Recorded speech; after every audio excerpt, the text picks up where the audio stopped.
I was at a cafe with my son and daughter-in-law. While they went to pay the bill, a woman placed a blue box on my table and said, "You'll need this tonight." Before I could ask her anything, she disappeared. I hid the box in my bag and went home. When I finally opened it, I screamed in horror. Don't forget to subscribe to the channel and comment where you're watching from. The cafe smelled like cinnamon and burnt coffee beans, a combination I'd grown fond of over the years. It was one of those autumn afternoons in rural Vermont when the maple trees blazed red and orange outside the windows, and the whole world seemed to slow down just enough to breathe. My son Timothy and his wife Diane sat across from me, their voices blending into the ambient noise of clinking cups and muted conversations. "Mom, you really should consider selling the farmhouse," Diane said, stirring her latte with mechanical precision. Her manicured nails clicked against the ceramic cup. "It's far too much space for one person." I smiled politely, the way I'd learned to do over the past year. "I'm managing just fine, dear." Timothy shifted in his seat, avoiding my eyes. At 42, my son had inherited his father's broad shoulders, but none of his backbone. "What Diane means is that we're worried about you. Out there alone, with all those acres to maintain. Your father and I maintained that farm for 37 years, I said quietly. "I think I can handle it for a while longer." The conversation died there, as it always did when I mentioned Mark. My husband, dead for nearly a year now, or so everyone believed. His car had been found submerged in Eagle Lake last November, pulled from the murky depths with the driver's side door open and no body inside. The police had declared it an accidental drowning after 3 weeks of searching. The current was strong, they'd said. Bodies sometimes never surface. I'd buried an empty coffin. "We should get the check," Diane announced, standing abruptly. She always did that when the conversation turned uncomfortable. "Timothy, come help me at the counter." I watched them walk away, their heads bent together in whispered conference. They did that a lot lately. Talked about me when they thought I couldn't hear. At 64, I'd discovered that being a widow made people treat you like you were made of glass, fragile and liable to shatter at any moment. I was reaching for my purse when I noticed her. She appeared beside my table so suddenly that I startled, my hand knocking against my water glass. The woman was perhaps 50, with steel gray hair pulled back in a severe bun and eyes that seemed to look straight through me. She wore a dark coat despite the warmth of the cafe, and she carried nothing except a small blue box, about the size of a hardcover book. "Mrs. Whitmore," she said. Not a question, a statement. "Yes?" I replied, my heart beginning to pound for reasons I couldn't explain. She placed the blue box on the table between us with deliberate care. Her fingers, I noticed, were trembling slightly. "You'll need this tonight." "I'm sorry, what? I don't understand." 11:15. Her voice was barely above a whisper, urgent and afraid. "Answer it when it rings. And Mrs. Whitmore, trust no one." Before I could form another question, before I could ask who she was or what she meant, the woman turned and walked swiftly toward the exit. I half rose from my chair, but she was already gone, disappearing into the street crowd as if she'd never existed at all. The blue box sat on the table, innocent and threatening all at once. I looked toward the counter. Timothy and Diane were still there, Diane pointing at something on her phone while the cashier rang up their order.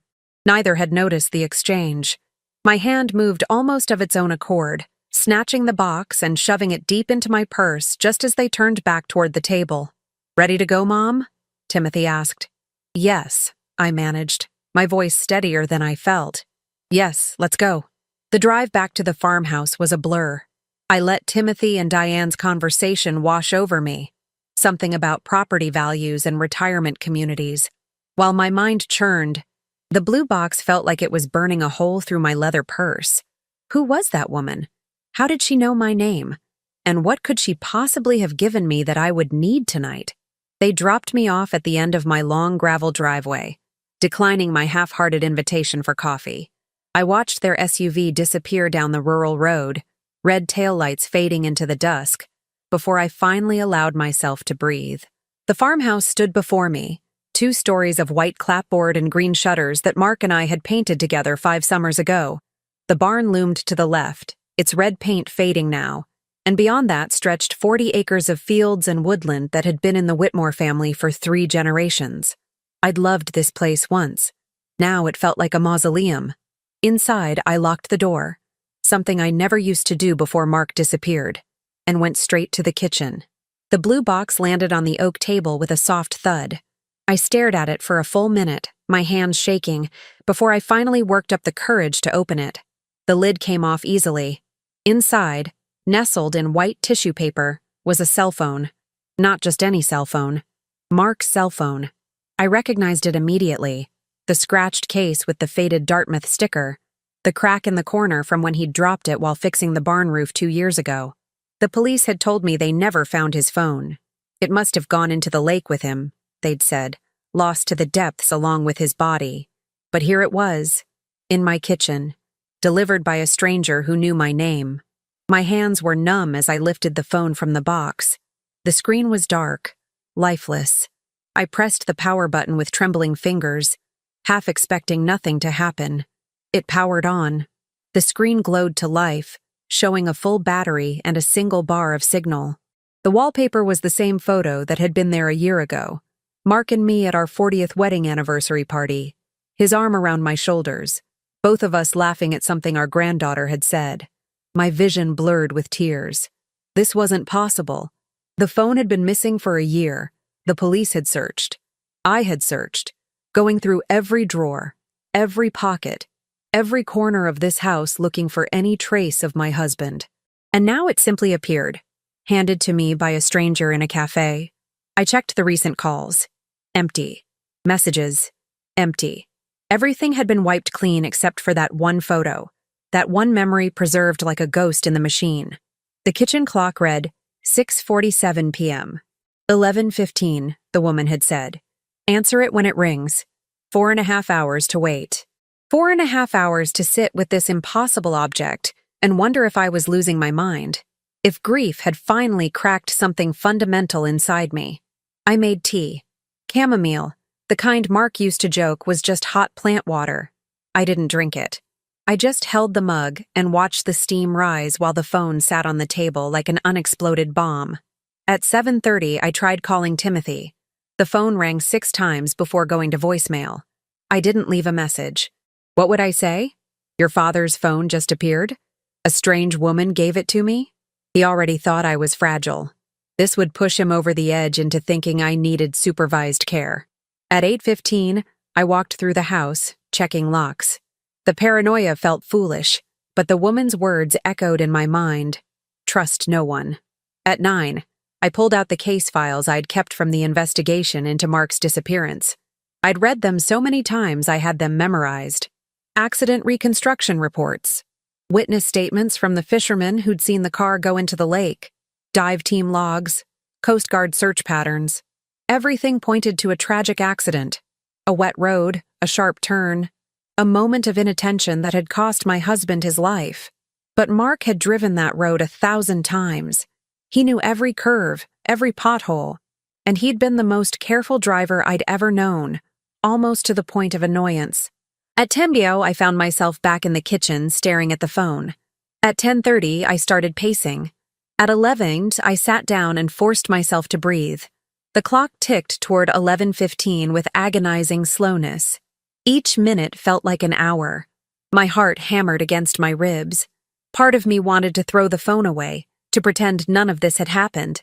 But a larger part, the part that had never quite believed Mark was really gone, needed to know.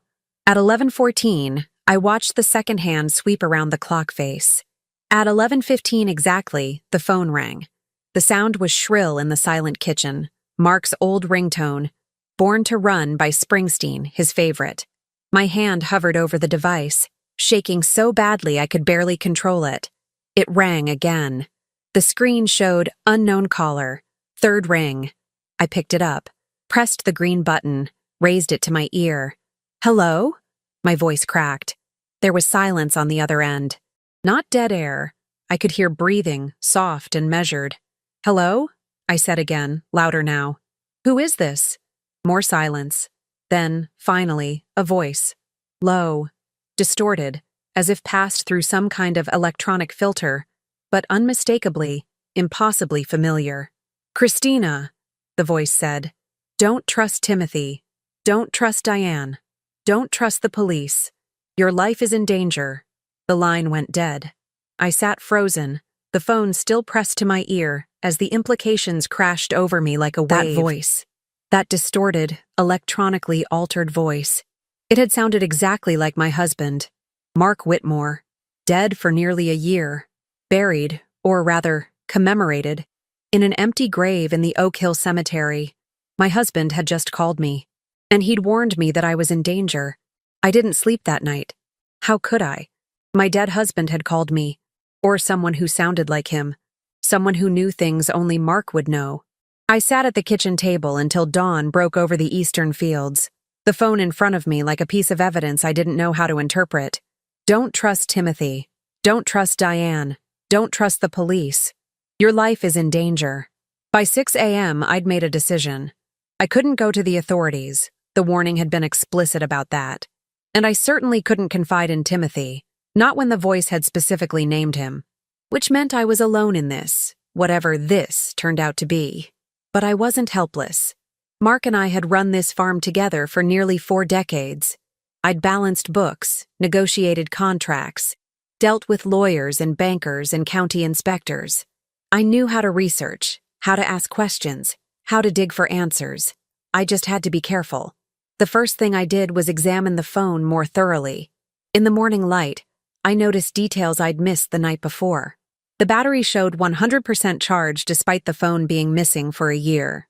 Someone had maintained it, kept it powered, preserved it for exactly this moment. I scrolled through the settings. The phone number was still Mark's old number, the one that had been disconnected after his death. Yet somehow, it had received a call. I checked the call log again. Still empty, as if the midnight conversation had never happened. But it had. I knew it had. I was searching through the photo gallery when I heard gravel crunching in the driveway. My heart leaped into my throat. I shoved the phone into my cardigan pocket and moved to the window. Timothy's SUV. 8:15 in the morning, and he was here unannounced. I forced myself to breathe normally as I opened the front door. Timothy climbed out, alone this time, carrying a cardboard tray with 2 coffee cups. "Morning, Mom," he called out, his smile a little too bright. "Thought I'd bring you breakfast. Hope you haven't eaten yet." "This is a surprise," I said, keeping my voice light. "Diane not with you?" "She had a yoga class." He handed me one of the coffees as he stepped inside. "Besides, I wanted to talk to you. Just us." A chill ran down my spine. Just us. The words felt weighted, deliberate. We sat in the living room and I watched Timothy look around the space with an expression I couldn't quite read. Appraising, maybe. Calculating. "Mom, I need to be honest with you," he began, setting his coffee on the side table. "Diane and I are concerned, really concerned." "About what?" "About you. About this house. About—" he gestured vaguely. "Everything. You've been different since Dad died. Distant. And we think maybe it's too much. Being out here alone with all these memories." I sipped my coffee to buy time. It was from the expensive place downtown, not the cafe where we'd been yesterday. Timothy never brought me expensive coffee unless he wanted something. "I'm managing perfectly well," I said. "Are you?" He leaned forward, his expression earnest. "Because we've been thinking, and we really believe it would be better if you moved into town. Maybe one of those nice senior living communities. They have independent apartments, activities, people your own age. I'm 64, Timothy, not 90. I know. But this place, it's a lot of work. And the property taxes alone are eating up your savings. If you sold, you could have real financial security. Live comfortably, not have to worry." There it was, the real reason for the morning visit. "The farm isn't for sale," I said firmly. Timothy's jaw tightened. "Mom, be reasonable. You can't keep it running by yourself. The fields are going fallow, the barn needs repairs, and winter's coming. What are you going to do when the pipes freeze or the furnace breaks down? The same thing your father and I did for 37 years. Fix them. Dad's not here anymore." The words came out sharper than he'd intended. He caught himself, softened his tone. "I'm sorry. I just mean, You need to think practically. This is a valuable piece of property. We could get top dollar for it, especially with developers moving into the area. He'd said we. Developers? I repeated slowly. He had the grace to look uncomfortable. There's been some interest. A company called Pinnacle Holdings reached out to Diane's firm last month. They're looking to acquire land in this county for a new residential development. And you've been talking to them. Just preliminary conversations. But Mom, they're offering serious money, enough that you'd never have to worry about finances again. I set down my coffee cup with deliberate care. Let me make something very clear, Timothy. This farm has been in the Whitmore family for 3 generations. Your grandfather built this house with his own hands. Your father and I raised you here. I'm not selling it to developers so they can tear it down and build McMansions. You're being emotional. I'm being loyal to your father's memory. Something flickered across Timothy's face.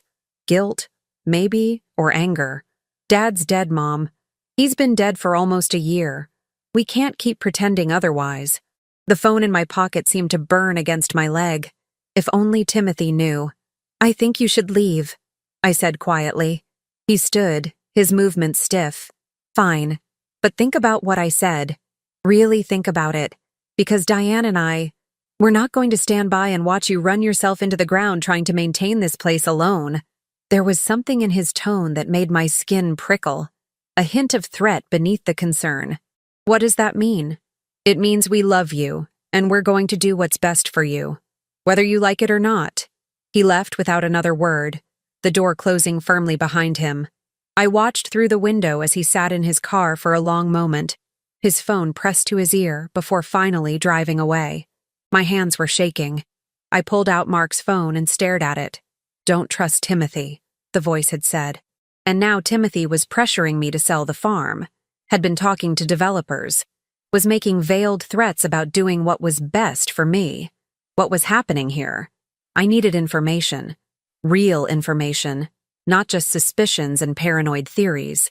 I went to Mark's office. I still thought of it as his office, even though I'd been using it for months, and pulled out the file cabinet where we kept all our important documents. Property deed, insurance papers, bank statements, Mark's will. I spread them across the desk and started reading with fresh eyes, looking for anything I might have missed before. The will was straightforward. Everything went to me, with Timothy as the sole heir after my death. Standard. Nothing unusual. Except, I pulled out the property deed and examined it more carefully. The farm was in both our names, had been since we'd inherited it from Mark's parents 37 years ago. But there was an annotation I'd never noticed before, dated 2 months before Mark's death. A notation about a survey request. Someone had requested a property survey last September. I grabbed my laptop and started searching through our email history. Mark and I had shared an email account for household business, old-fashioned maybe, but it had worked for us. I searched for survey and property and Pinnacle. 3 emails popped up. The first was from a company called Boundary Line Surveyors, confirming an appointment for September 15th of last year. The second was a receipt for their services, paid in full. The third was from an email address I didn't recognize. Email protected. Subject line. Whitmore Property. Preliminary assessment. I opened it with trembling fingers. Mr. Whitmore, thank you for your inquiry regarding the potential sale of the Whitmore farm property. Based on the survey results and current market conditions, we would be prepared to make a preliminary offer in the range of 3.2s for the full 40 acres, pending environmental assessment and zoning approval. As discussed, we would require certain assurances regarding family consent prior to moving forward. Please advise on the timeline for securing necessary agreements. Best regards, Richard Pembroke Acquisitions Director, Pinnacle Holdings. The email was dated September 28th, 6 weeks before Mark's car went into Eagle Lake. My husband had been negotiating to sell our farm, without telling me.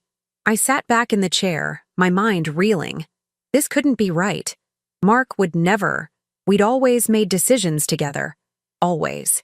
He knew how much this place meant to me, to our family history. Unless I didn't know Mark as well as I thought I did. My phone. My actual phone buzzed. A text from Diane. Hi, Christina. Just wanted to check in. Timothy mentioned you seemed upset this morning. Everything okay? We're here if you need anything. XO. The timing felt calculated. Timothy had probably texted her the moment he left. I didn't respond. Instead, I went back to Mark's phone and did something I should have done hours ago. I tried to access his email on the device. But when I opened the email app, it asked for a password. I tried our anniversary, our address, Timothy's birthday. All wrong. I was still trying combinations when a knock at the door made me jump. I shoved both phones into my pocket and went to answer it. A man stood on my porch, mid-40s, wearing a sport coat over jeans. He held up a badge and a leather wallet. Mrs. Whitmore? I'm Detective Brian Hardwick, Vermont State Police. Do you have a few minutes to talk? My throat went dry. What's this about? It's regarding your husband's death. We've received some new information, and I need to ask you a few questions. May I come in? Every instinct screamed at me to refuse. Don't trust the police, the voice had said. But refusing to talk to a detective would look suspicious, would draw exactly the kind of attention I couldn't afford. Of course, I heard myself say, stepping aside. Detective Hardwick had kind eyes and a patient manner that probably put most people at ease. It had the opposite effect on me. We sat in the living room, and he pulled out a small notebook. I apologize for the intrusion, he began. I know this must be difficult, revisiting everything. But we've been reviewing cold cases, and something came up regarding the accident last November. What kind of something? A witness has come forward. Someone who was in the area the night your husband's car went into the lake. They claim to have seen another vehicle nearby, possibly following Mr. Whitmore's car. My heart pounded. Following him? That's what they say. We're trying to verify the account, but it raises some questions about the circumstances of the accident. He paused. Mrs. Whitmore, was your husband having any problems before he died? Financial troubles? Disputes with anyone? Anything unusual in his behavior? The emails about selling the farm flashed through my mind. No, nothing. The lie came easily, instinctively. Because if I told the truth, that Mark had been secretly negotiating to sell our property, it would open doors I wasn't ready to walk through. Not until I understood what was really going on. And you haven't noticed anything strange recently? Unusual phone calls? Anyone asking questions about your husband? The blue box. The midnight call. The stranger in the cafe. No, I said. Nothing like that? Detective Hardwick studied me for a long moment. His kind eyes suddenly seemed much sharper.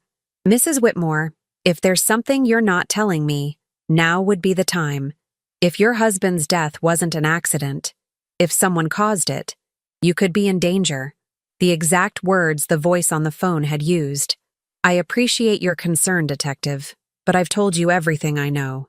He handed me a business card. If you think of anything, or if anything unusual happens, call me. Day or night. We take these things seriously. After he left, I locked the door and leaned against it, my legs barely holding me up. New witness. Another vehicle. Possibly following. Mark's death might not have been an accident. And someone? Timothy? Diane? The police? All of them? Was lying to me about what really happened that night. I pulled out Mark's phone again. This time I didn't try to guess the password. Instead, I examined the phone itself more carefully, running my fingers along the edges until I found it. A tiny piece of paper wedged between the phone and its case. I pried it out. It was folded so small it was almost invisible, the paper thin as tissue. I unfolded it with shaking hands. 4 words, in Mark's handwriting. The truth is buried. The truth is buried. I stared at Mark's handwriting until the words blurred. Buried where? In what sense? Was it metaphorical, or was he telling me to literally dig somewhere? I needed help. Real help. But who could I trust? The answer came to me as I sat at Mark's desk, surrounded by documents and secrets. Sarah Brennan. Mark's sister lived 3 hours away in Boston, and we'd always been close. She'd been devastated by her brother's death, had flown in for the funeral and stayed for a week, helping me sort through the initial chaos of widowhood. More importantly, she'd never liked Diane. and she had no financial stake in the farm. I called her on my regular phone, keeping my voice casual in case anyone was somehow listening. "Sarah, it's Christina. I was wondering if you might have time for a visit this week." "Of course. Is everything all right? I'd like to see you. Maybe you could come up for a few days?" There was a pause. Sarah had always been perceptive. "Christina, what's wrong? And don't say nothing. I can hear it in your voice. I can't talk about it on the phone. Please, can you come?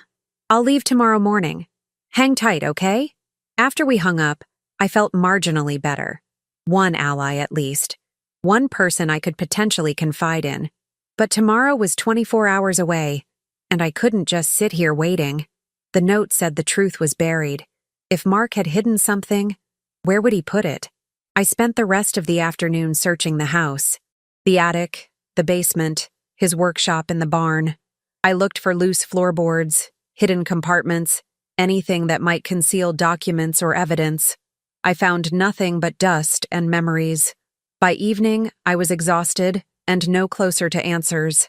I made myself eat some soup, though I could barely taste it, and was washing the dishes when Mark's phone rang again. My hands went slippery with soap. I dried them frantically and grabbed the phone from the counter. Unknown caller. Just like last night. I answered before I could lose my nerve. "Hello?" The same distorted voice. "Did you find the note?" "Yes. What does it mean? The truth is buried where?" "Not where. When?" A pause. "Think, Christina. What happened exactly 1 year before the accident?" I racked my brain. November of the previous year. 2 years ago now. We were just living our normal lives. Nothing special happened. Think harder. November 2022. What changed? And then I remembered. Mark went to New York. A business trip. He was gone for 3 days. Not business. He was meeting with a lawyer, a criminal defense attorney named Robert Castellano. My legs went weak. I sank into a kitchen chair. Why would Mark need a criminal defense lawyer? Because he'd discovered something. Something that put him in danger. He was trying to figure out what to do about it. Discovered what? Please, just tell me. I can't. Not over the phone. But you need to find Castellano. He has files, documentation, everything Mark gathered before. The voice broke, static-filled. Before they killed him. Who? Who killed him? The same people who are pressuring you to sell the farm. The same people who stand to profit from your death. The line went dead. I sat frozen, my mind spinning. Timothy. The voice was talking about Timothy. My son. No, it couldn't be. Timothy was ambitious, yes, and married to a woman who was even more so. But murder? Murdering his own father? And yet, the emails, the pressure to sell, the timing of everything. I pulled up a browser on my laptop and searched for Robert Castellano, attorney, New York. His website appeared immediately. A criminal defense practice in Manhattan, high-profile cases, the kind of lawyer you hired when you were in serious trouble. I called the office number knowing it was past business hours but needing to try. To my surprise, someone answered. Castellano and Associates. Yes, hello. My name is Christina Whitmore. I need to speak with Mr. Castellano about my husband, Mark Whitmore. A pause. I'm sorry, ma'am, but Mr. Castellano doesn't typically discuss client matters with family members without... My husband is dead. He died a year ago, and I think his death is connected to whatever he hired Mr. Castellano for. Another pause. Longer this time. Hold, please. Classical music filled my ear. I waited, my heart hammering for what felt like an eternity. Finally, a man's voice. Deep. Careful. Mrs. Whitmore. This is Robert Castellano. I was very sorry to hear about Mark. I saw the news reports. He hired you 2 years ago. I need to know why. I'm sure you understand that attorney-client privilege extends beyond death, yes. But my husband is dead, possibly murdered, and I'm being threatened. If he was working with you on something, I have a right to know what it was. Silence on the other end. Then, not over the phone. Can you come to New York? When? Tomorrow. 2 p.m. Come alone, Mrs. Whitmore. Don't tell anyone where you're going. He hung up before I could respond. I sat staring at the phone, my mind reeling. New York. Tomorrow. The same day Sarah was supposed to arrive. But this couldn't wait. Whatever Mark had discovered, whatever had gotten him killed, the answers were in that lawyer's office. I was booking a train ticket online when I heard a car in the driveway. My stomach clenched. I shoved Mark's phone into my pocket and went to the window. Diane's car. Alone. This was unusual. Diane never came to the farm by herself. She always brought Timothy, used him as a buffer between us. I opened the door before she could knock. Diane, this is unexpected. She smiled, but it didn't reach her eyes. She was dressed in what I'd come to think of as her lawyer armor. Expensive suit, heels, hair pulled back severely. Hi, Christina. I hope I'm not intruding. I wanted to talk to you about this morning. Timothy already said everything that needed saying. Did he?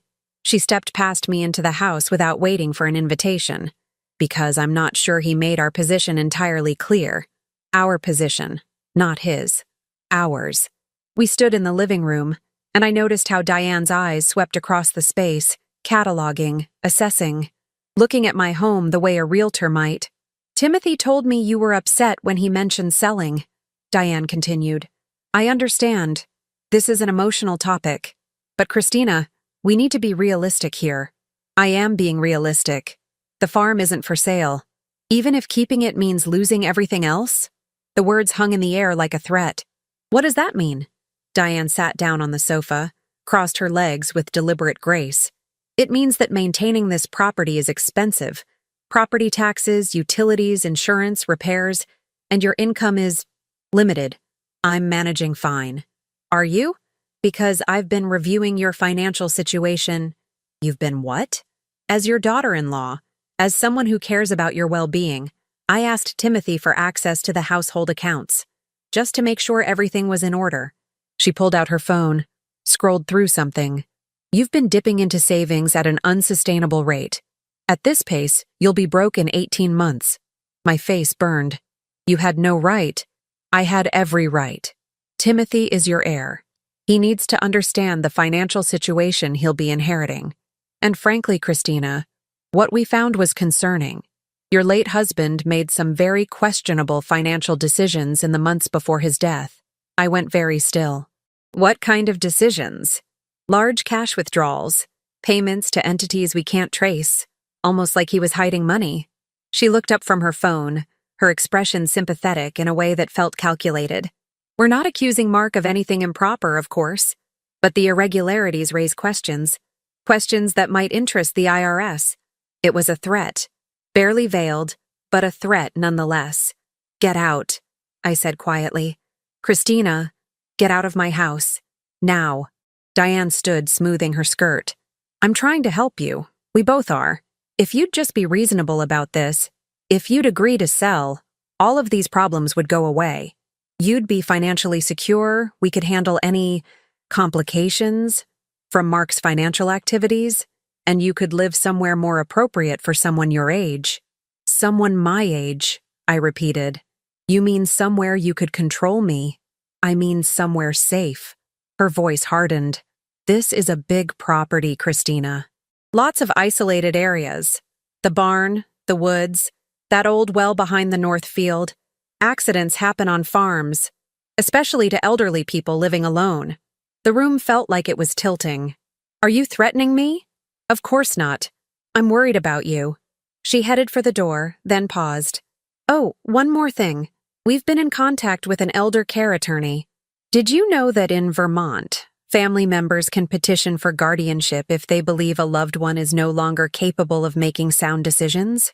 It's a legal protection, really, to prevent elderly people from being taken advantage of. My blood ran cold. You wouldn't. We would if we had to. If we felt you were putting yourself at risk, making irrational choices, refusing help. She smiled that empty smile again. Think about it, Christina. Think about what's best for everyone. We'll give you a week to decide about the sale. After that, well, we'll have to explore other options. She left, her heels clicking across the porch, and I locked the door behind her with shaking hands.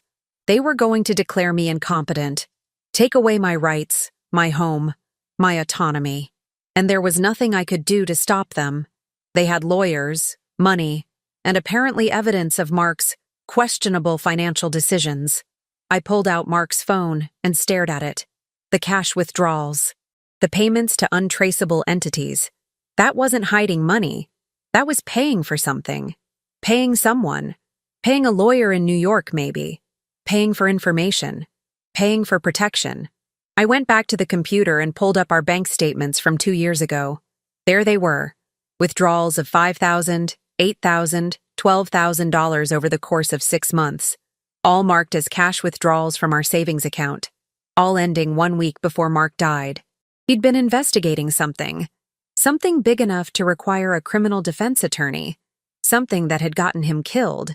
And whatever it was connected to this property. I looked out the window at the 40 acres of fields and forest. The barn silhouetted against the darkening sky. The woods stretching toward the hills beyond. What was buried here? What had Mark found? My phone, my regular phone, buzzed. A text from Timothy. Mom, Diane told me about your conversation. Please don't make this harder than it has to be. We love you. I deleted it without responding. Then I went upstairs to my bedroom and started packing a bag. Train to New York in the morning. Meet with Castellano at 2. Find out what Mark knew. I was folding clothes into a small suitcase when I heard something that made my heart stop. Footsteps. On the porch. Heavy footsteps, slow and deliberate. I moved to the window and looked down. A figure stood in the shadows near my front door. Dark clothes, face obscured. They weren't knocking. They were just standing there, waiting. I grabbed my phone to call 911, then remembered. Don't trust the police. The figure moved, stepping into the pale light from the porch lamp. I couldn't see the face clearly, but I could see enough. The build, the posture, the way they stood with hands in pockets. Weight shifted to one leg. It was exactly how Mark used to stand. The figure raised one hand in a small wave, then pointed toward the barn, and walked away into the darkness. My hands were trembling so badly I could barely hold the phone. That couldn't have been Mark. Mark was dead. I'd seen the car pulled from the lake. I'd sat through the funeral. I'd spent a year grieving. But that gesture, that wave, I'd seen it 10,000 times in 40 years of marriage. Mark's phone buzzed in my pocket. A text message this time, from no number. The barn. Midnight. Come alone. Trust no one else. I looked at the clock. 11:47 p.m. 13 minutes. I stood at my bedroom window, watching the seconds tick by on my watch. 11:52. The barn was a dark shape against the darker sky, its familiar silhouette suddenly menacing. This was insane. Walking out to an isolated barn at midnight to meet someone who might or might not be my dead husband. It was exactly the kind of thing people did in horror movies right before they died. But what choice did I have?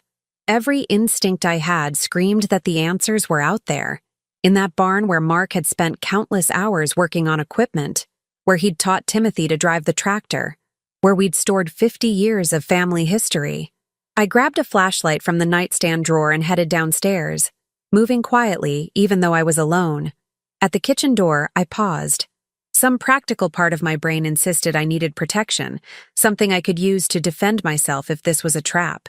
The problem was, I'd never owned a weapon in my life. Mark had kept a hunting rifle once, years ago, but he'd sold it when Timothy left for college. There were tools in the mudroom, a hammer, a wrench, but the thought of actually using them against another person made me feel sick. Instead, I grabbed my phone, my regular phone, and set it to record audio. If something happened to me, at least there would be evidence. 11:58. I stepped out into the November night. The cold hit me immediately, cutting through my cardigan. I should have grabbed a coat, but it was too late now. The barn was 100 yards away, across the gravel parking area, and past the old vegetable garden. I'd walked this path thousands of times in my life. Never once had it felt threatening. Tonight, every shadow seemed alive with danger. The barn door was slightly ajar, which was wrong. I always kept it closed to keep animals out. A faint light glowed from inside. Not electric, something softer. A lantern, maybe. "Hello?" I called out, my voice barely above a whisper. No answer.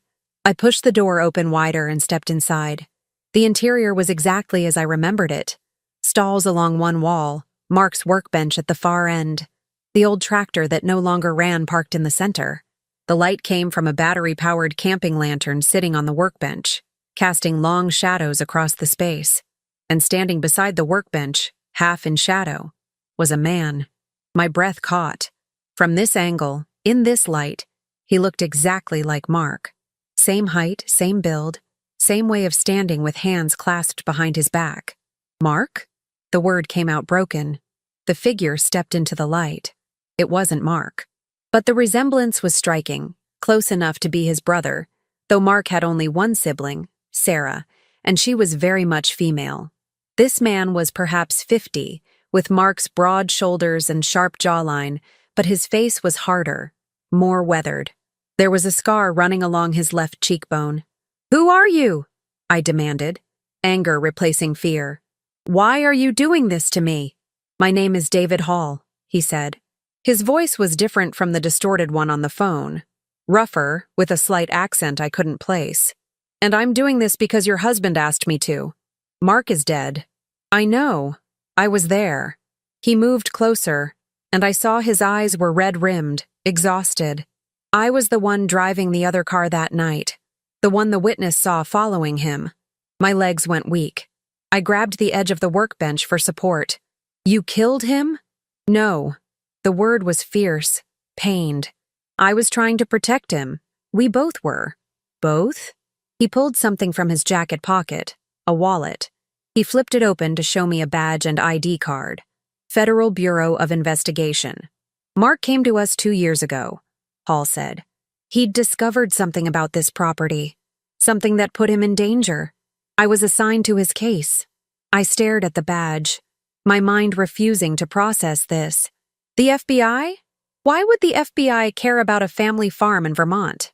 Because it's not just a farm, Mrs. Whitmore. Under your property, specifically under the north field near the old stone wall, there's a natural cave system. And in that cave system, someone has been storing something very valuable, very illegal. The world tilted. "What are you talking about?"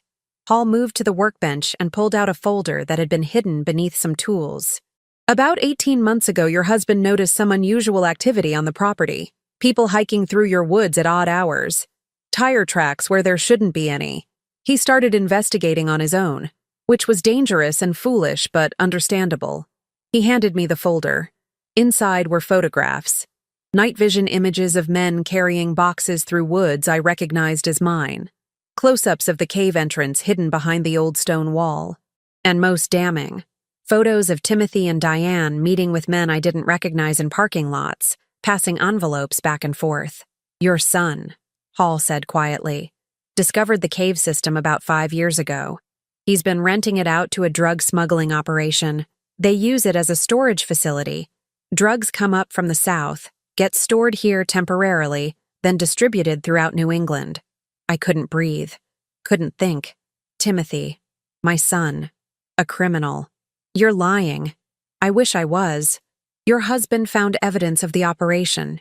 He came to us, agreed to cooperate, help us build a case. We were close, Mrs. Whitmore.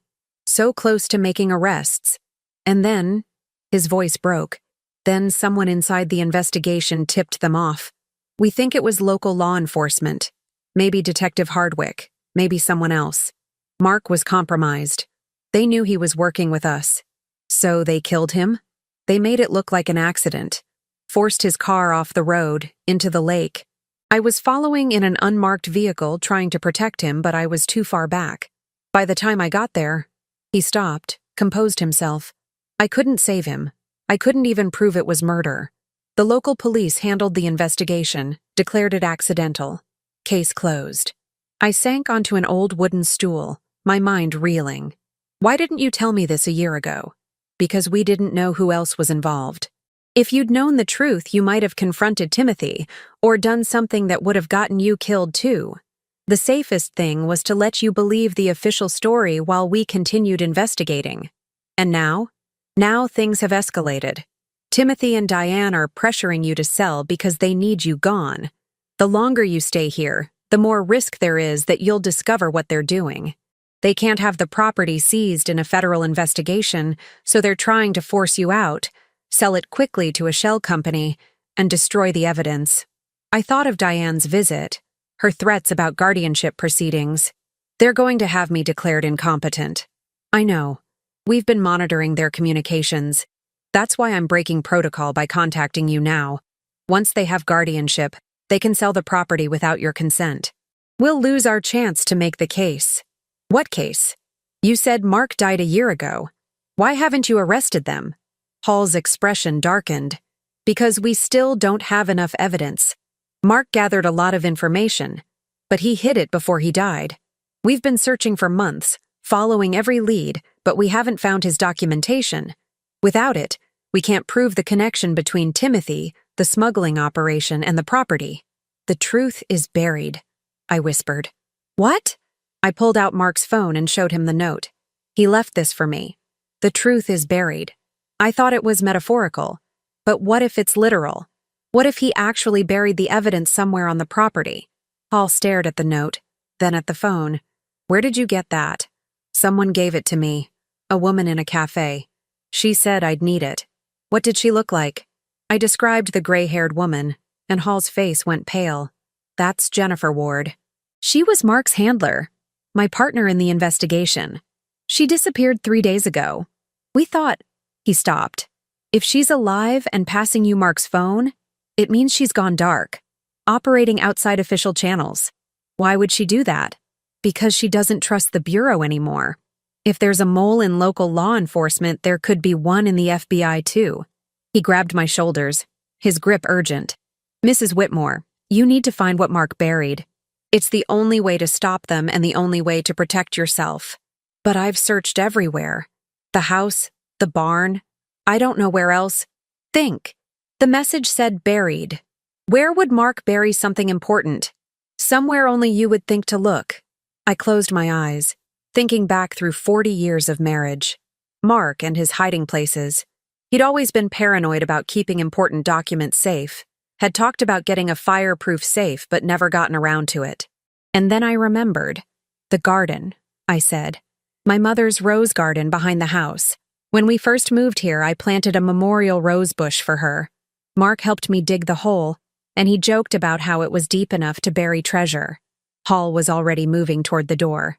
Show me. We were halfway across the yard when headlights swept across the driveway. A car was pulling in, then another behind it. Hall swore and pulled me back toward the barn. How many people know you're out here? No one. I didn't tell anyone. But as the cars parked and the doors opened, I saw who it was. Timothy, Diane, and Detective Hardwick. They've been watching the property, Hall muttered. They must have surveillance cameras hidden somewhere. We ducked back into the barn, and Hall pulled out his phone. I'm calling for backup, but they're at least 20 minutes away. Timothy's voice carried across the yard. Mom? Mom, we know you're out here. Your bedroom light's been off for 10 minutes, and we saw you walk to the barn. Diane's voice, sharper. Christina, stop being ridiculous. We're here to help you. Detective Hardwick. Mrs. Whitmore, I need you to come out. We need to talk about your mental state and some concerning behavior that's been reported. I looked at Hall. What do we do? You need to get to that garden and find what Mark buried. I'll distract them. They'll arrest you. Or worse. I'm a federal agent. They can't... But he stopped, and I saw the fear in his eyes. If Hardwick was corrupt, if Timothy and Diane were willing to kill Mark, what would they do to a FBI agent who was investigating them? Timothy was closer now. Mom, please. We're worried about you. Diane told us you were acting paranoid, talking about Dad being alive. We think you need help. Professional help. They were going to have me committed. Take me away tonight. Claim I was having a breakdown, and by the time anyone questioned it, the property would be theirs. Hall handed me his flashlight. Back door of the barn. Head for the garden. Dig at the base of your mother's rose bush. Whatever you find, take it and run. Get to the road, flag down a car, get somewhere public. What about you? I'll be fine. Go. Now. I ran. Behind me, I heard Hall step out the front of the barn. Federal agent, nobody move! Shouting. Timothy's voice shocked. What the? I didn't wait to hear more. I slipped out the back door and ran through the darkness toward the house, my flashlight beam bouncing wildly. The rose garden was on the east side, a small plot we'd fenced off years ago to keep deer out. I could hear shouting from the barn, a crash, the sound of a scuffle. My hands shook as I fumbled with the garden gate latch. Finally, it opened, and I dropped to my knees in front of the memorial rose bush. The ground was hard, cold. I had no shovel, nothing to dig with except my hands. I started clawing at the earth like an animal. Behind me, footsteps, running footsteps. "Mom!" Timothy. He was coming. I dug faster, my nails breaking, fingers bleeding. The dirt gave way and I felt something hard. A box, plastic, waterproof. I wrenched it free just as Timothy rounded the corner of the house. "Mom, stop! What are you doing?" I clutched the box to my chest and ran. Not toward the driveway. They'd catch me there. Toward the woods. Into the darkness where I'd played as a young wife. Where I'd walked with Mark on countless evenings. "Christina!" Diane's voice, shrill with anger. "You're only making this worse." I crashed through the underbrush, branches tearing at my clothes and skin. Behind me, flashlight beams swept through the trees. They were following. My lungs burned. I was 64 years old, running through dark woods from my own son, carrying a box that contained evidence of his crimes. I didn't know how much longer I could keep going. And then I broke through the tree line and found myself on the old logging road that ran along the edge of our property. And there, like a miracle, was a car. Headlights on, engine running. The passenger door opened. "Get in." A woman's voice. The gray-haired woman from the cafe. Jennifer Ward. I didn't hesitate. I dove into the car, clutching the box, and she gunned the engine before my door was even closed. As we sped away, I looked back and saw Timothy and Diane standing on the edge of the woods, illuminated by their flashlights, watching us disappear. Ward looked at the box in my lap. "Is that it? Mark's evidence?" "I think so." "Then we have a chance." "But Christina, you need to understand something. Your son just saw you take that box.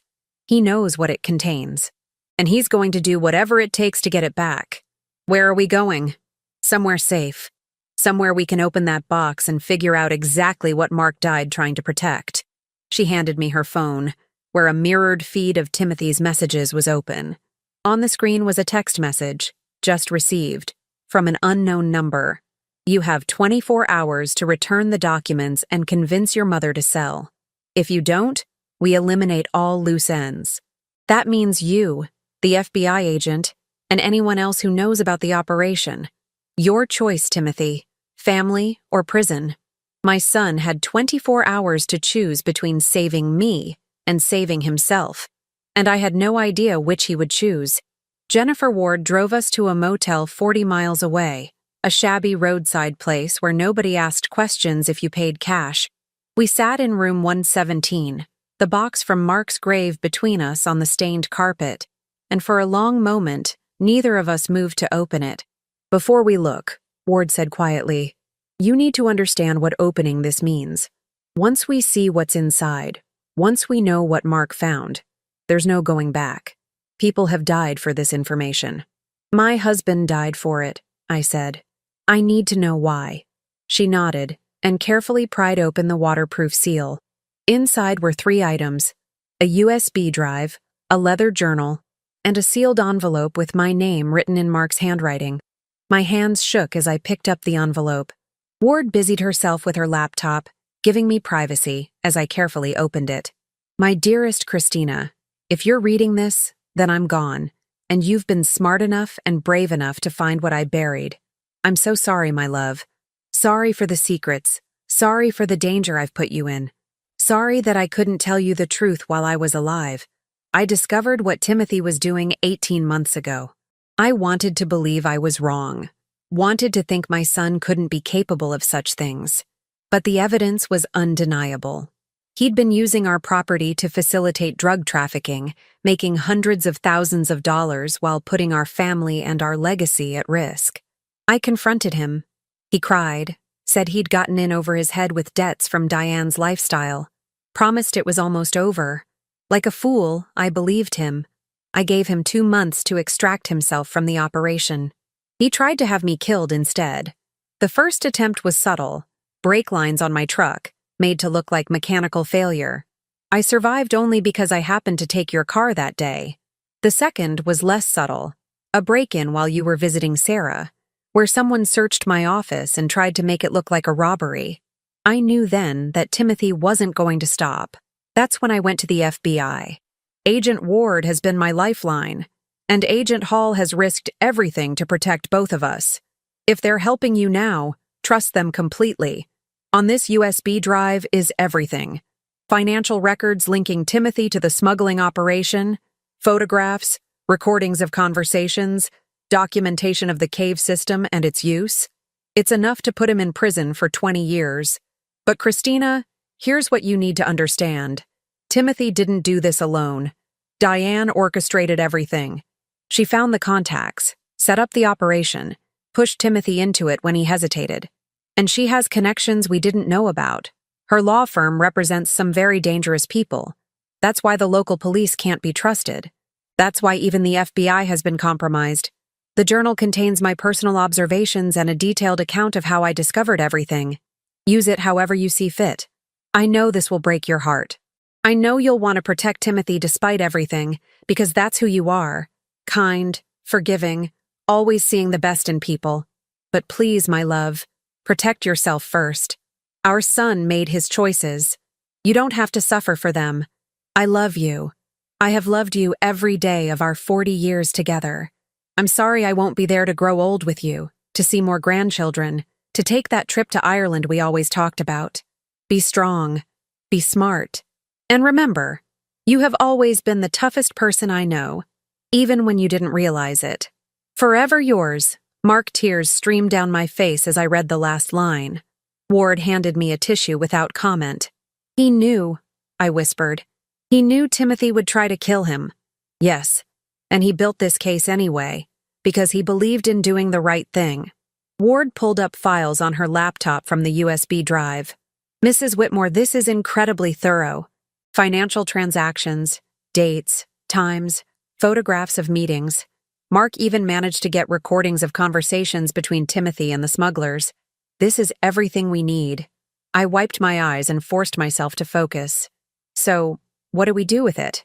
We need to get it to the right people, not Hardwick, not the local FBI office.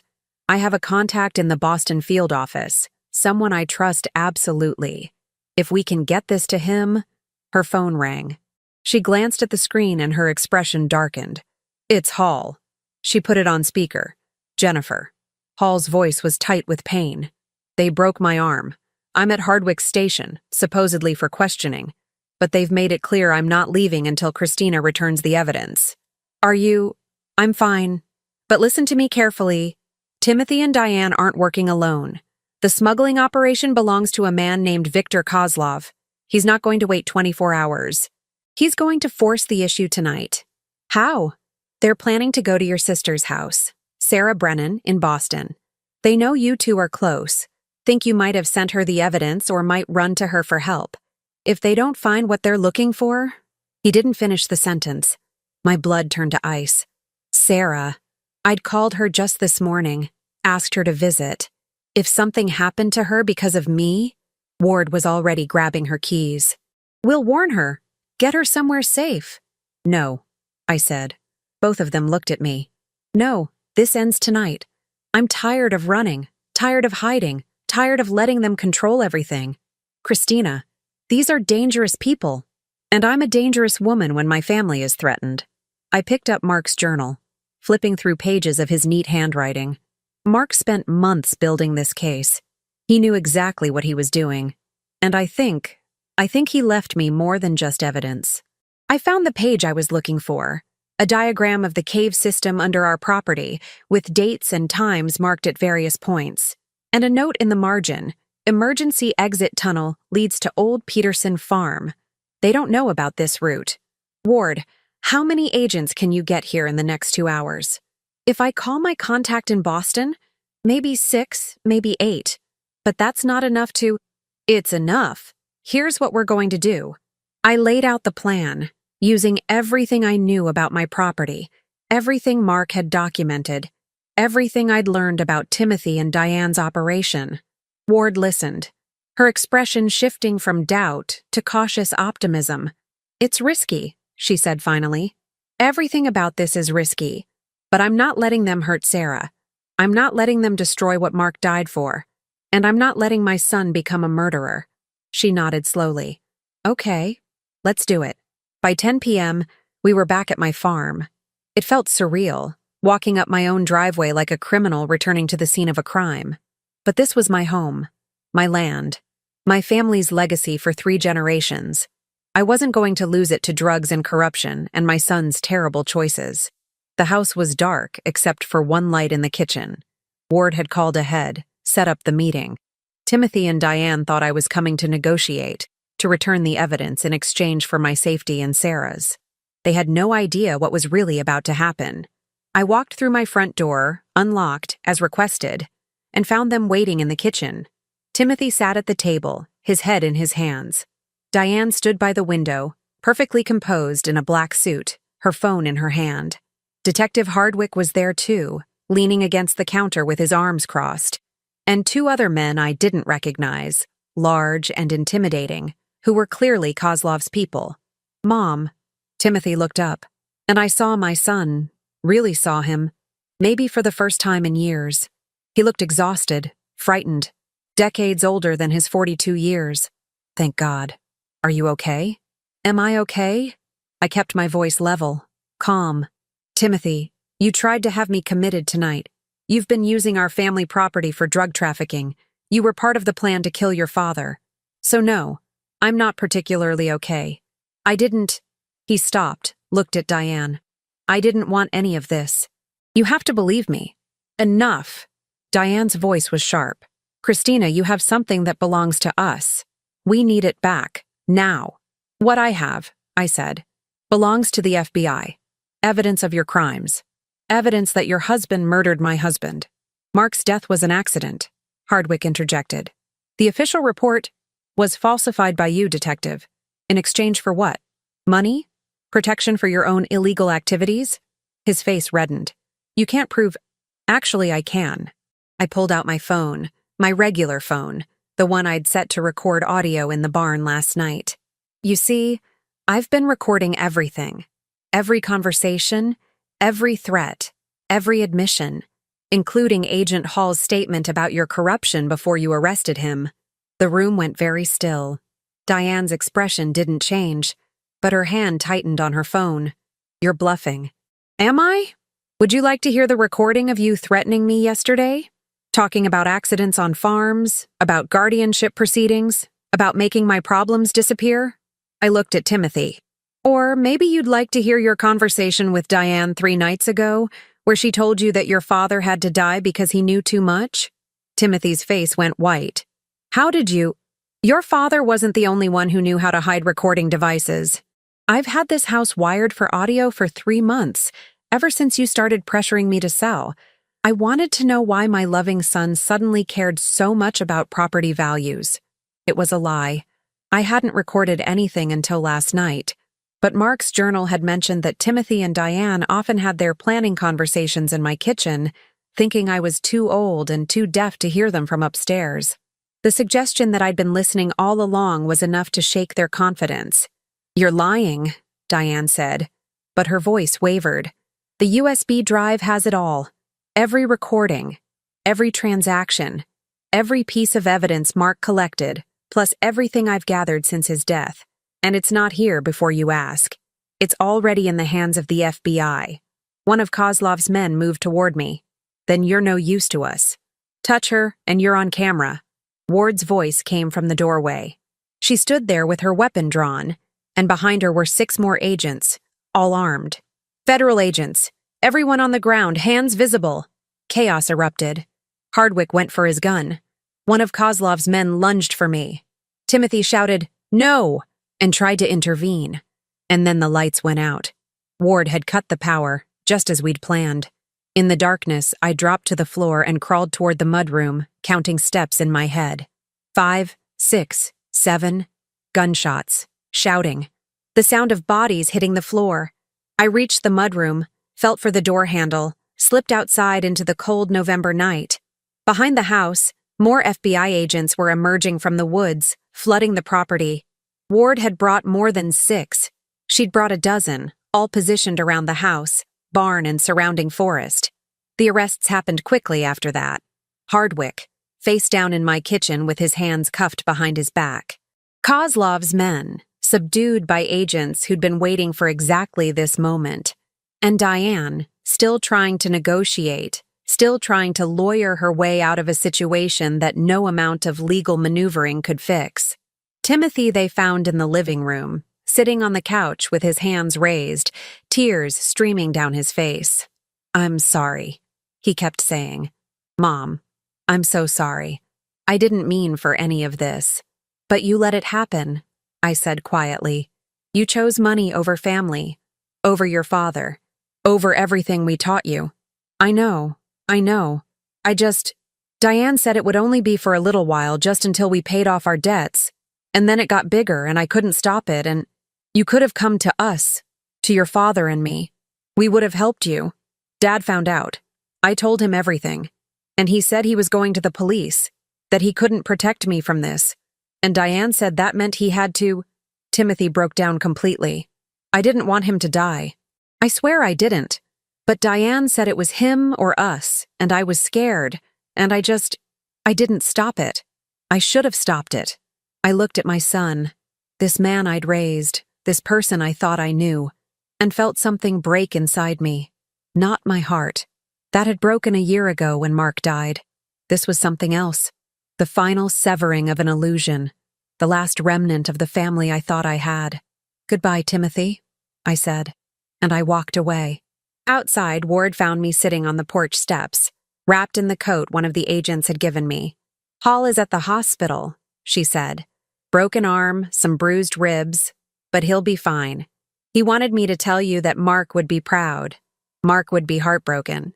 Maybe, but he'd also be glad you're safe, that you were strong enough to do what he couldn't, stop his own son."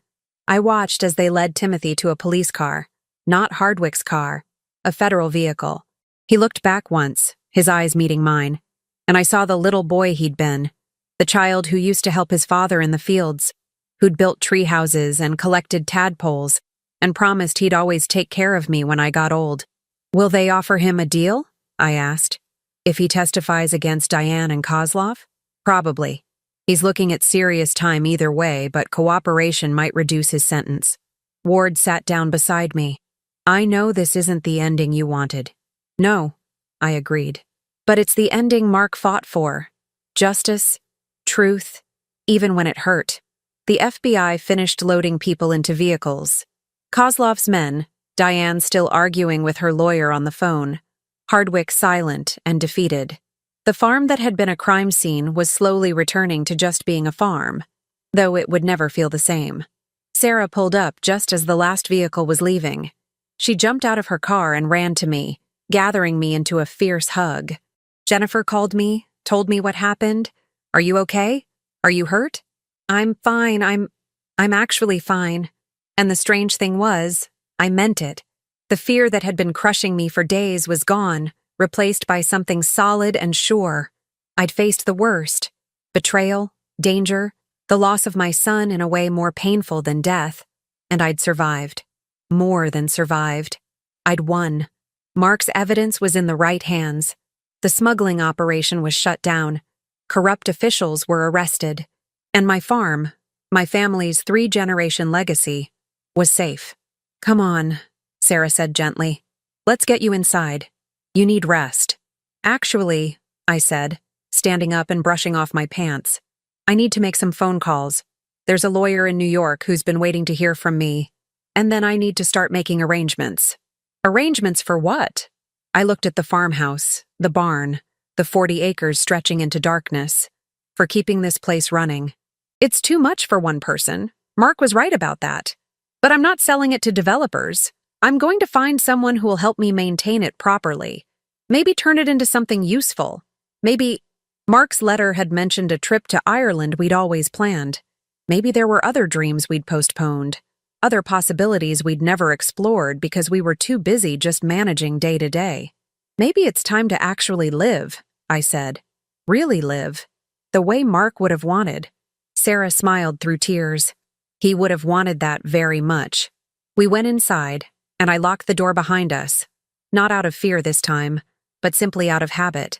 My home, my sanctuary, my battleground and my victory.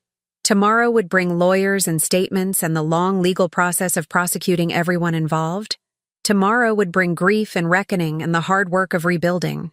But tonight, I was just a woman who'd outsmarted criminals, saved her family's legacy, and discovered that at 64 years old, she was far from finished. The phone, Mark's phone, buzzed one final time. A text message from an unknown number. Well done, Christina. He always said you were tougher than you looked. JW. I smiled and set the phone down. Mark had been right about a lot of things. 3 months later, I stood in the north field watching as the FBI excavation team finished filling in the cave entrance. They'd spent 6 weeks documenting every inch of the underground system, collecting evidence, photographing everything. Now they were sealing it permanently, at my request. That's the last of it, Agent Hall said, walking up beside me.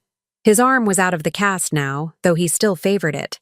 The cave system will be completely inaccessible by tomorrow. Are you sure about this? Completely sure. That cave brought nothing but poison to this property. I want it gone. He nodded. For what it's worth, Mrs. Whitmore, the evidence your husband collected was instrumental. We've made 47 arrests connected to the smuggling operation across 3 states. Kozlov's organization is finished. And Detective Hardwick? Pleaded guilty to corruption charges. He's looking at 15 years federal prison. Hall paused. He wasn't the only one in local law enforcement involved, but he was the highest ranking. The investigation is ongoing. I watched the workers smooth over the earth where the cave entrance had been. In spring, I'd plant wildflowers there. Something beautiful to cover the ugly truth beneath. Thank you, I said, for protecting Mark, for trying to save him. I wish I could have done more. You did exactly what he would have wanted. You helped finish what he started. After Hall left, I walked back toward the house, taking my time, enjoying the cold February air and the way the snow crunched under my boots. The farm looked peaceful under its blanket of white, almost the way it had when Mark and I first inherited it 30 years ago. So much had changed. So much had been lost. But not everything. Sarah was in the kitchen when I came in, stirring something on the stove that smelled like her famous beef stew. She'd moved into the farmhouse 2 weeks after the arrests, claiming she needed a change of scenery from Boston. We both knew the real reason. She didn't want me to be alone. I was grateful for it. The house felt less empty with her here, less haunted by Mark's absence and Timothy's betrayal. Mail came, she said, nodding toward the table, including something from the district attorney's office. I picked up the official envelope, knowing what it would contain. The plea deal. Timothy's lawyers had been negotiating for weeks. Inside was a summary. Timothy Whitmore had agreed to plead guilty to conspiracy charges and provide testimony against Diane and the remaining members of Kozlov's organization. In exchange, his sentence would be reduced from 25 years to 12, with possibility of parole after 8. 8 years minimum before I might see my son outside of prison walls. There was a handwritten note clipped to the document from Timothy's attorney. Mrs. Whitmore, your son asked me to convey that he understands if you don't wish to visit him. He knows he has no right to ask for your forgiveness. But he wants you to know that he thinks about you every day, and he's profoundly sorry for the pain he's caused. I set the letter down carefully. Are you going to visit him? Sarah asked gently. I don't know. Not yet. Maybe someday when... I trailed off. When what? When it hurt less? When I could look at him without seeing Mark's death in his eyes? Maybe someday. For what it's worth, I think Mark would want you to forgive him eventually. Not forget, but forgive. Mark had a bigger heart than I do. No, Sarah said firmly. You have the same heart. You're just being realistic about how long healing takes. There's wisdom in that. The other letters were easier to deal with. A thank you note from Agent Ward, who'd been promoted for her work on the case. an update from the Historical Society about their interest in documenting the farm's history, and a formal letter from Pinnacle Holdings withdrawing their offer to purchase the property and apologizing for any inconvenience.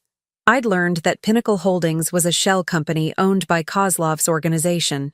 The whole development scheme had been a cover for legitimizing the property transfer and destroying evidence. They'd planned to buy the land, demolish everything, and build their residential community on top of the sealed cave system.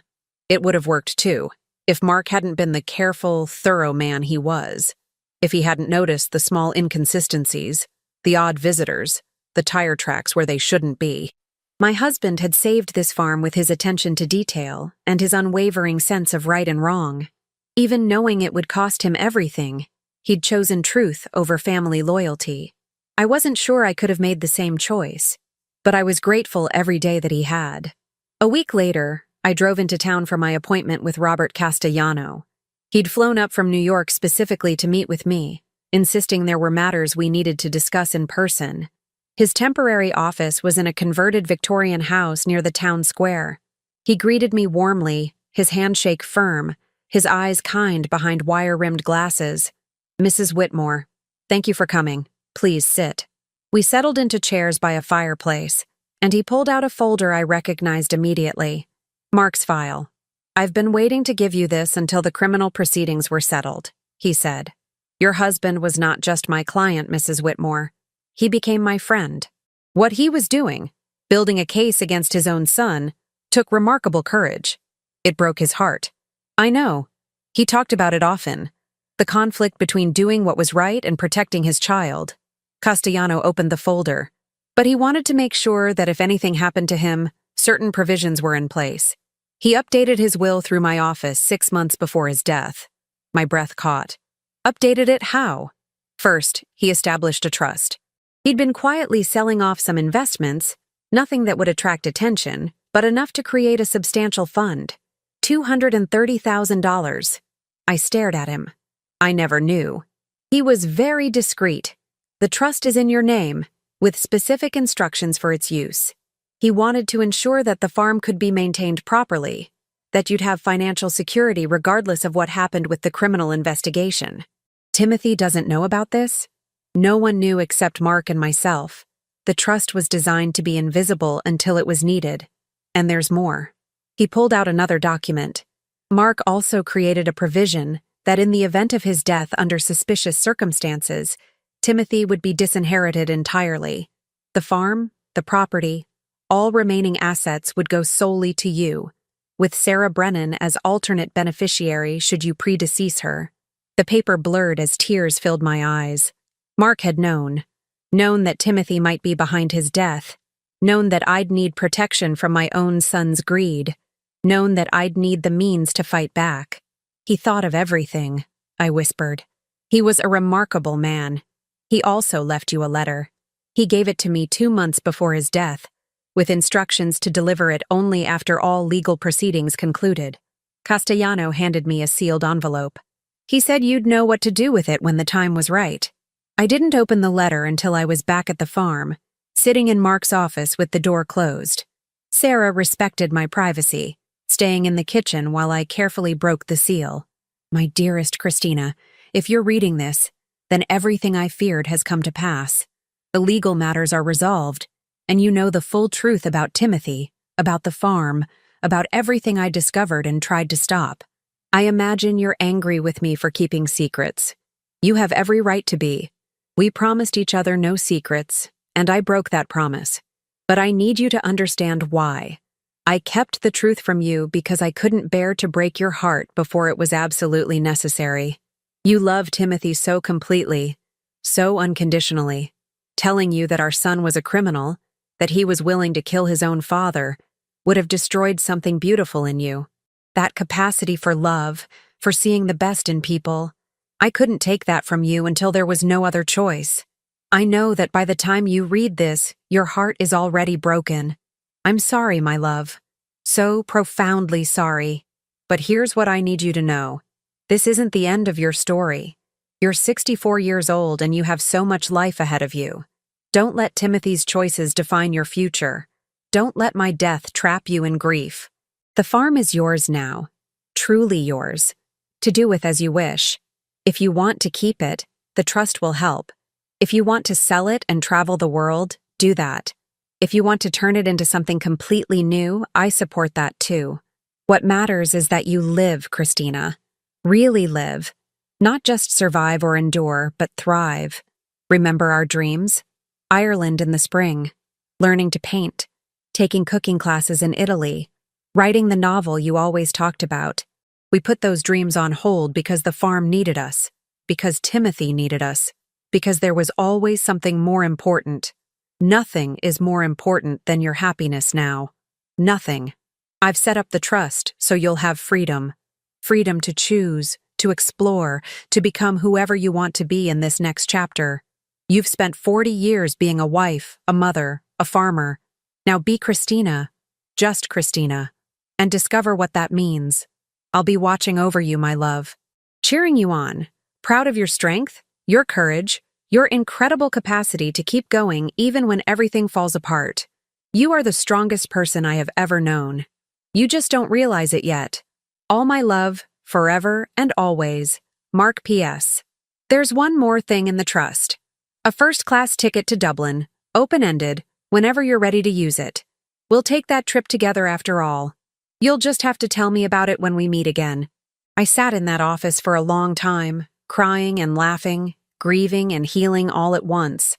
Mark had given me more than just financial security or evidence to bring down his killers. He'd given me permission to move forward, to find joy again, to be more than just a widow trapped in the past. Spring came slowly to Vermont that year.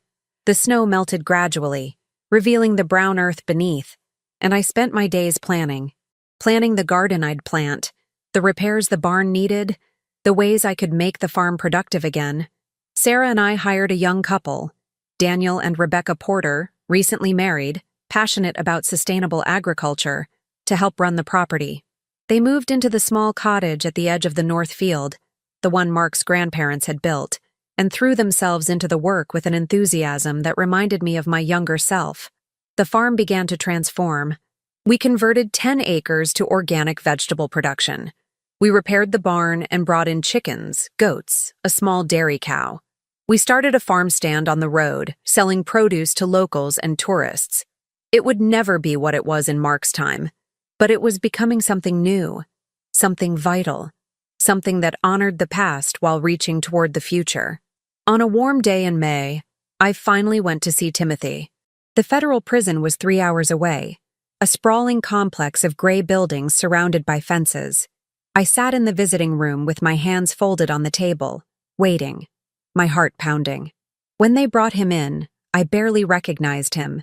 He'd lost weight, and there was gray in his hair that hadn't been there before. Prison had aged him, hardened something in his face that used to be soft. "Mom," his voice broke. "You came. I came." We sat in silence for a long moment. There was so much to say and no words adequate for any of it. "I don't expect you to forgive me," Timothy said finally. "I know what I did is unforgivable. Dad died because of my choices, because I was weak and greedy and stupid." "Yes," I said. No point in lying about it. "I think about him every day, about what he must have felt, knowing his own son." He stopped, composed himself. "The guilt is worse than prison." "Good," I said, and his eyes widened. "I'm sorry, Timothy, but good. You should feel guilty. Your father was a good man, and he deserved better from you. We all deserved better. I know. But here's what I need you to understand. Your father's last act was to protect me, to set up trusts, to build a case, to make sure I'd be safe after he was gone. He did that while knowing you'd betrayed him. He did that because despite everything, he still loved you. He still hoped that someday, somehow, you'd become the person he raised you to be." Timothy's eyes filled with tears. "I'm not there yet," I continued. "I can't forgive you, not now, maybe not for years. But I can give you the same thing your father gave you, hope. Hope that you'll use this time to become better. Hope that when you get out, you'll spend the rest of your life making amends. Hope that someday we might be able to sit together and remember him without this weight between us." "I'll try," he whispered. "I swear I'll try." That's all I ask. I didn't visit again after that. Maybe I would someday, when more healing had happened, when the sharp edges of betrayal had dulled to something more manageable. But for now, I'd said what I needed to say. Diane, I learned, had received 22 years with no possibility of parole. She'd refused all plea deals, fought the charges to the bitter end, and been convicted on every count. Part of me felt satisfaction at that. A larger part just felt tired. The legal proceedings finally concluded in July. Kozlov himself was extradited to face charges in 3 countries. His organization was dismantled. The corruption investigation led to the resignation of the county sheriff and 2 other officials. Mark's legacy wasn't just the farm. It was justice, truth, and the courage to stand against evil even when it wore your own son's face. In August, I booked the ticket to Dublin. Sarah came with me. We spent 3 weeks wandering through green hills and ancient castles, drinking Guinness in cozy pubs, listening to traditional music in crowded rooms. I told Mark about everything, whispered my adventures to him in churches and on cliff tops and in quiet hotel rooms at night. I felt him with me, not as a ghost, but as a presence, a warmth, a certainty that he approved of this journey, this healing, this slow return to joy. When we returned to Vermont in September, the farm was thriving under Daniel and Rebecca's care. The vegetable stand had been wildly successful. They'd started talking about expanding, maybe adding a small bakery, maybe hosting farm-to-table dinners. I told them yes to all of it. The farm was changing, evolving, becoming something neither Mark nor I could have imagined. But that was good. That was right. Legacy wasn't about preserving everything exactly as it had been. Legacy was about taking what was good and valuable from the past and building something new with it. 1 year after the blue box appeared in that cafe, I stood on my porch watching the autumn leaves fall. The same season, the same colors, but everything was different. I was different. At 65, I'd discovered I was capable of things I'd never imagined. Investigation, courage, confrontation. I'd outsmarted criminals and corrupt officials. I'd faced down my own son and survived the breaking of my heart. I'd rebuilt a life from the ashes of everything I'd lost. Mark's phone sat on the table beside me, powered off now. Its purpose served.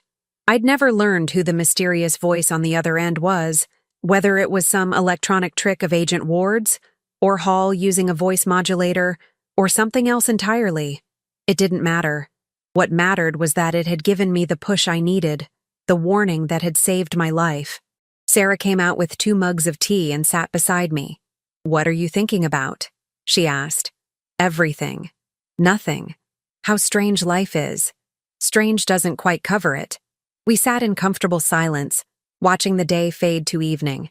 The farm spread out before us, golden in the slanting light.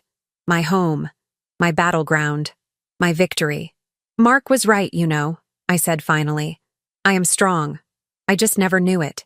"He always knew," Sarah replied. "That's why he trusted you with all of this. He knew you'd do exactly what needed to be done." I thought about that. About Mark's faith in me, even when I hadn't had faith in myself. About the way he'd prepared for every possibility, set up every safeguard, given me every tool I'd need to survive and thrive. "I miss him," I said.